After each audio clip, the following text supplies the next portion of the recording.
Programang ito ay rated SPG. Striktong patnubay at gabay ng magulang ang kailangan. Maaaring may masiselang tema, lengguwahe, karahasan, sexual, horror o droga na hindi angkop sa mga bata.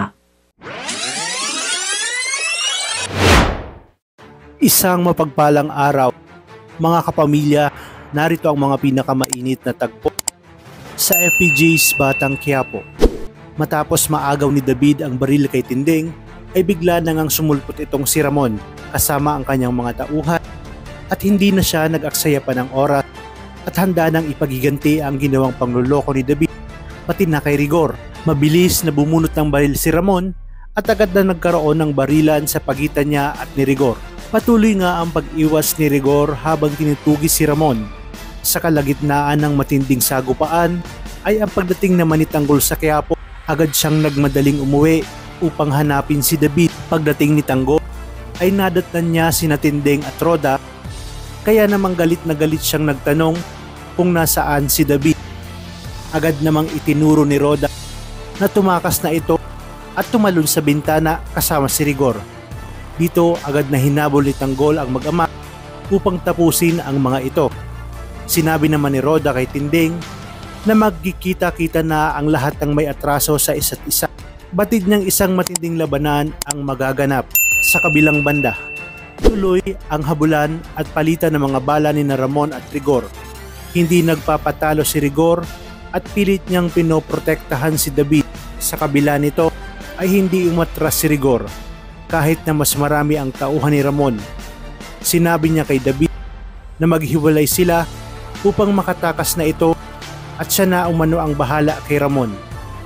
Habang tumatakbo si David ay tinamaan siya ng bala mula kay Ramon at dito bumagsak siya.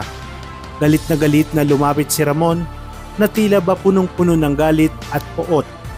At kahit alam ni David na dehado na siya ay mayabang pa rin itong inasar si Ramon na kahit napatayin siya nito ay hindi na mababago ang katotohanang naisahan at naloko siya ni David.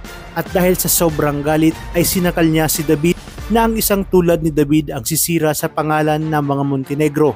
Nagmamadali namang tumakbo sina Rigor at Marites upang hanapin si David at alamin ang kalagayan nito. Dahil batid ni Tess, natutuluyan na ni Ramon si David sa kabila ng kanyang pakiusap. Wala silang kaalam-alam na parating na si Tanggol at gustong-gusto nang tapusin si David. Hindi niya rin alam na naroon si Ramon na kanyang ama.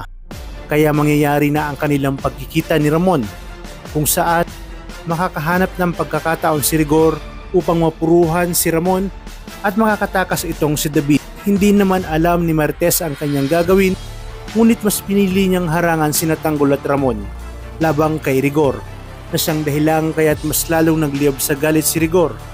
Masyadong malubha ang kalagayan ni Ramon kaya mas minabuti ni Tanggol na protektahan ito at itakas laban kay Rigor dahil nga naubusan na rin siya ng bala. Talagang kapanapanabik ang mga susunod na tagpo sa teleseryeng ito. Kaya naman tuloy-tuloy ang pagsubaybay. Maraming salamat sa inyong panonood at pagpalain tayong lahat, kapamilya.